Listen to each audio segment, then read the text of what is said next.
একমাত্র ননাসের জামাই। কাউকে একটু ভালো-মন্দ রান্না করে খাওয়াতে পারে না। এই কথাটা শুনতে কার ভালো লাগে? তাই তো আজ ননাসের জামাইয়ের জন্য একটু ভালো-মন্দর আয়োজন করেছি। যদিও উনি মাছ, মাংস এসব খেতে একদমই পছন্দ করে না। কিন্তু মেহমান তো মেহমান, তাকে তো একটু ভালো-মন্দ আয়োজন করতে হয়। তাই এখানে সবকিছু আমি রান্না করার জন্য জোগাড় করে নিয়েছি। আর এখন শুধু রান্না বসিয়ে দেওয়ার পালা।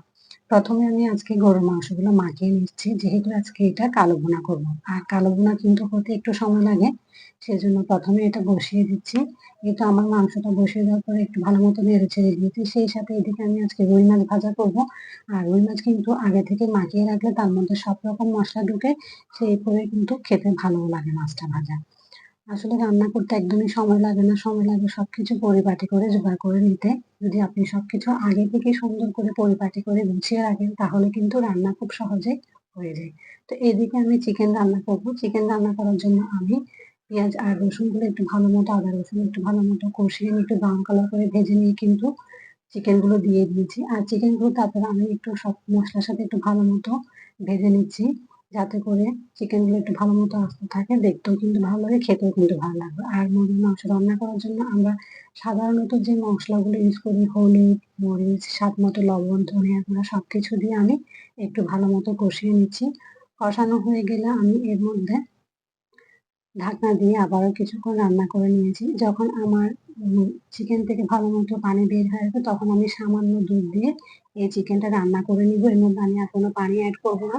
তো এদিকে আমার অন্য চুলায় আমি ডিম সিদ্ধ করতে বসিয়ে দিয়েছি, সেটাও হয়ে আসছে। আর আমার এদিকে চিকেন রান্নাটা পুরোপুরি হয়ে এসেছে। আমি সবশেষে কাঁচামরিচ আর একটু বেরেস্তা দিয়ে কিন্তু নামিয়ে নিবো। এই তো আমি এখন একটু ধনেপাতা দিয়ে কিন্তু চিকেনটা নামিয়ে নেবো। সেই সাথে এদিকে আমি পাবদা মাছ ভুনা করবো। পাবদা মাছ ভুনা করার জন্য আমি এদিকে আগে থেকে মশলাটা কষিয়ে নিয়েছি। পাবদা মাছগুলো যখন একটু কষানো ভালো মতো হয়ে আসবে সেই সাথে রান্না করা হয়ে আসবে আমি সবশেষে এখানে ধনেপাতা, কাঁচামরিচ দিয়ে আমি এটা নামিয়ে নেবো। আর এদিকে আমি এখন রান্না করব বড় চিংড়ি। যেহেতু আমি আপনাদেরকে ১ম এ দেখিয়েছিলাম ছোট চিংড়ি, কিন্তু পরে যখন একটু বড় চিংড়িটা পেয়েছি তো সেটাই নিয়েছে। তো এখন সেই চিংড়িটাই রান্না করে নিচ্ছি। চিংড়ি মাছটাও কিন্তু আমার হয়ে এসেছে। এদিকে আমি একটা সবজির পরিবর্তে কিন্তু মুরগির হাড্ডি দিয়ে মুগ ডাল রান্না করব। আসলে মেহমানের জন্য কিন্তু একটা সবজির আইটেম করতে হয়। তো আজকে সবজির আইটেম করব না। যেহেতু বাচ্চা আছে, বাচ্চারা কিন্তু সবজির চেয়ে কিন্তু এই ডালটাই ভীষণ পছন্দ করে। সেজন্য ডালটাই রান্না করে নিচ্ছি। আর আমার এদিকে চিংড়ি মাছটা হয়ে এসেছে। আমি সবশেষে একটু টমেটো, কাঁচামরিচ দিয়ে আবারও কিছুক্ষণ রান্না করে নিয়ে এরপর আমি সবশেষে ধনেপাতা নিয়ে চিংড়ি মাছটা নামিয়ে নেব। তা আমার এদিকে মুগ ডালটাও রান্না প্রায় শেষ হয়ে এসেছে। আমি একটু টমেটো দিয়ে দিচ্ছি আর একটু দেখে নিচ্ছি এই ডালটা পুরোপুরি সিদ্ধ হয়ে এসেছে কিনা।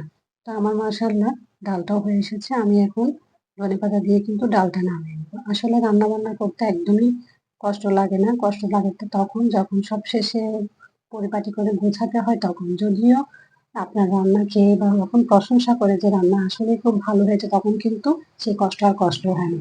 সেই সাথে আমার কিন্তু এদিকে গরুর মাংসের কালো ভুনাটাও হয়ে এসেছে। আমি সবশেষে একটু পেঁয়াজ আর শুকনো মরিচ একটু ব্রাউন কালার করে ভেজে নিয়ে দিয়ে দিচ্ছি।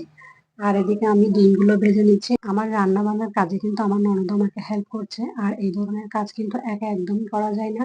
যদি আপনার সাথে কেউ হাতে হাত লাগিয়ে কাজ করে সহযোগিতা করে দেয় তাহলে কিন্তু কাজটা অনেকটাই সহজ হয়ে যায়। তো আমি এখন সবশেষে এদিকে পোলাও বসিয়ে দিয়েছি। যেহেতু আজকে জুমার দিন সবাই নামাজ পড়ে খেতে বসবে। তো পোলাওটা সবশেষে রান্না করে নিচ্ছি যাতে করে গরম থাকে আর গরম করতে না হয়। আর পোলাও কিন্তু গরম, গরম খেতে অনেক ভালো লাগে। এই তো আমার পোলাও রান্না করা হয়ে গেছে। আমি এখন সবশেষে রুই মাছ ভাজা হয়ে গেছে। নামানোর আগে আমি একটু উপর থেকে কাঁচামরিচ, টমেটো, ধনেপাতা আর পেঁয়াজ দিয়ে নামিয়ে নিয়েছি। আলহামদুলিল্লাহ আমার আজকের আয়োজন একদমই কমপ্লিট। তো আমি আপনাদেরকে আরো একবার দেখিয়ে দিচ্ছি যে আজকে আমি কি আয়োজন করেছি। যেহেতু আমি আজকে আপনাদেরকে খাওয়ার ভিডিওটা দিতে পারবো না কারণ সবাই জুমার দিন নামাজ পড়ে খেতে বসবে। আর খেতে বসলে কিন্তু ভিডিও করতে খুব একটা ভালো লাগে না।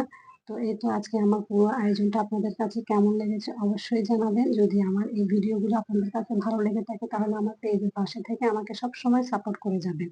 তো আজকে এ পর্যন্তই। সবাই ভালো থাকবেন, সুস্থ থাকবেন। আর আমার আজকের এই ভিডিওটি আপনাদের কাছে কেমন লেগেছে সবাই অনেক, অনেক কমেন্ট করে জানাবেন।